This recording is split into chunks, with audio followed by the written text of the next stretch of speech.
বগুড়ার মহাস্থানে এবারও আয়োজন করা হয়েছে ঐতিহ্যবাহী শেষ বৈশাখী মেলা। নানা আনুষ্ঠানিকতা ও লোকজ সংস্কৃতির উপস্থিতিতে জমে উঠেছে এই মেলা। এ নিয়ে আরো জানাতে সরাসরি যুক্ত হচ্ছেন সহকর্মী সঞ্জু রায়। সঞ্জু, শেষ বৈশাখী মেলাকে ঘিরে এবারের আয়োজন কেমন দেখছেন এবং স্থানীয়দের অংশগ্রহণ কেমন দেখছেন জানাবেন। ইশরাত, প্রতি বছরের ন্যায় আজকেও বৈশাখের শেষ বৃহস্পতিবারে মহাস্থানে কিন্তু বসেছে শেষ বৈশাখী মেলা। বাংলাদেশের বিভিন্ন জেলা থেকে সাধু সন্ন্যাসীদের আগমনে আজকে সকাল থেকেই কিন্তু এই জায়গাটি মুখরিত হয়ে উঠেছে। এইখানে হযরত শাহ সুলতান বলকি মাহির সওয়ারের মাজারকে ঘিরে মাজারের আশেপাশে কিন্তু বিভিন্ন পাগল সন্ন্যাসী সাধুরা তারা আজকে দিনভর তারা জিকিরে মেতে উঠেছেন এবং মাজারের পাশে অনেকেই কিন্তু দিনভর বাউল গান থেকে শুরু করে মারফতি বিভিন্ন গান পরিবেশন করছেন। প্রতি বছর আজকের এই দিনটিকে কিন্তু তারা উদযাপন করে বাবা শাহ সুলতান বলকির এই মাজার শরীফে। তাদের যেটি ভাষ্য যে আজকের এই দিনেই কিন্তু হযরত শাহ সুলতান বলকি এই অঞ্চলে বিজয় অর্জন করেছিল এবং ইসলামের প্রচারের জন্য তার যে আগমন সেই বিজয় কিন্তু তিনি লাভ করেছিলেন।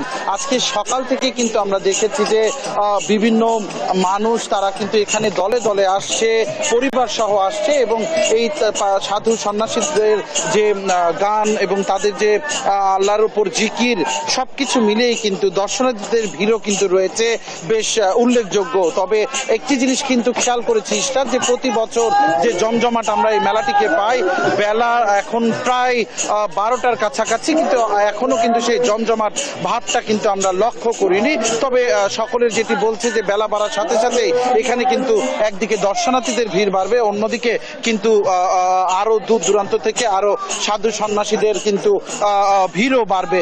আসলে এবার কিন্তু প্রশাসনের কড়াকড়ি টহল ব্যবস্থাও কিন্তু আমরা দেখেছি।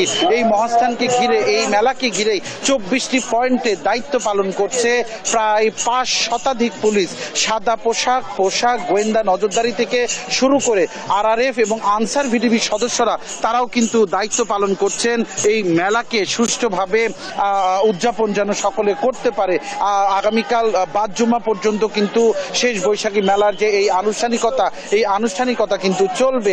আমার কিছুক্ষণ আগেও কথা হয়েছে বগুড়া জেলা পুলিশ সুপার জেদান আল মোসার সাথে। তিনি যেটি বলছেন যে প্রতি বছর যে অভিযোগ আসে যে মেলাকে ঘিরে মাজার প্রাঙ্গণ এবং মাজারের আশেপাশে মাদকের যে আসর বসে, তারা কিন্তু এবার সেটি শক্ত হাতে রুখে দেওয়ার ঘোষণা দিয়েছেন এবং তারা যেটি বলছেন মাজারকে ঘিরে মাজারের আশেপাশে কোথাও তারা গাজার আসর কিংবা মাদকের কোনো আসর বসতে দিবে না। এতে করে সাধু সন্ন্যাসীরা কিছুটা বিরাগ ভাজন হলেও আসলে সাধারণ মানুষের যেটি বক্তব্য যে আসলে এই মাজার একটি অত্যন্ত পবিত্র একটি স্থান, মহাস্থানের মতো জায়গা, যেখানে ইসলাম ধর্মাবলম্বী থেকে শুরু করে সনাতন ধর্মাবলম্বী সকল ধর্মের মানুষের কাছে একটু পুণ্যার্থ কেন্দ্র আসলে বিবেচনা করা হয়। সেই মহাস্থানেই প্রতি বছর কিন্তু এই মেলাকে কেন্দ্র করে মাদকের কিন্তু একটি রমরমা ব্যবসা হয়, মাদক সেবনে কিন্তু মেতে ওঠে অনেকে, যেটি কিন্তু এবার শক্ত হাতে প্রতিহতের ঘোষণা দিয়েছে। তারপরেও যারা দূর দূরান্ত থেকে পাগল সন্ন্যাসীরা আসে,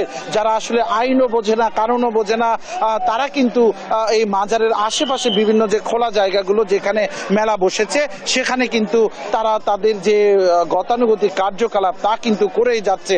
মেলায় কিন্তু সকাল থেকে এসে আমরা দেখেছি বিভিন্ন বাবার আগমন, যার মাঝে উল্লেখযোগ্য রয়েছে তালা বাবা, শিকল বাবা, বিভিন্ন দেশের বিভিন্ন অঞ্চলের যারা প্রখ্যাত যে সাধু সন্ন্যাসীরা রয়েছে তারাও কিন্তু এই মেলাতে এসছে এবং আজকে সারাদিনই এখানকার যে ভান্ডারখানা রয়েছে সেখান থেকে কিন্তু এই সাধু সন্ন্যাসী সাধারণ মানুষের জন্য খাবারেরও ব্যবস্থা রাখা হয়েছে।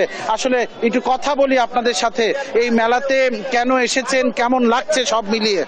আমাদের জন্য আসে, কেউ ভক্ত পীরেরাও আসে, এইগুলো করার জন্য চলে আসে এরা দূর দূরান্ত থেকে। আমার বাসাতে এখানে, আমি ব্যবসা বাণিজ্য করে চলে আসলাম, আমিও দেখতে আসছি। আচ্ছা, আমিও দেখতে আসছি, এখানে জোহরের নামাজ পড়বে চলে যাবো। কেমন লাগছে মেলায় এসে? সবচেয়ে ভালো কোনটি লাগছে? এই মেলায় যে আমরা আইছি বাড়িঘর সংসার ত্যাগ করিয়া আল্লাহ রাসূলের পাওয়ার জন্য, আর আমার প্রধানমন্ত্রী খালেদার জন্য দোয়া করে রাখছি আল্লাহ তুমি তার শরীরটা সুস্থ রাখো, বাংলাদেশের সোনার সোহাগ হয়। আর মাদানী ধন্যবাদ আপনাকে। ইরশাদ, আপনি শুনছিলেন আসলে এইভাবে যদি কথা বলি, সব পাগল সন্ন্যাসী সাধু এবং দর্শনার্থী এক একজনের অনুভূতি কিন্তু এক এক রকম। হযরত শাহ সুলতান বলখি মাহি সওয়ার মহাস্থানগড়ের যিনি ইসলামের শাসন প্রতিষ্ঠা করেছিলেন, যার আগমনকে কেন্দ্র করে কিন্তু এই অঞ্চলে নতুন একটি যাত্রা শুরু হয়েছিল, সেই মাজারেই আজকে বর্ণাঢ্য নানা আয়োজনে অনুষ্ঠিত হচ্ছে শেষ বৈশাখী মেলা, যা নিয়ে আজকে আমার কাছে এটি ছিল সর্বশেষ।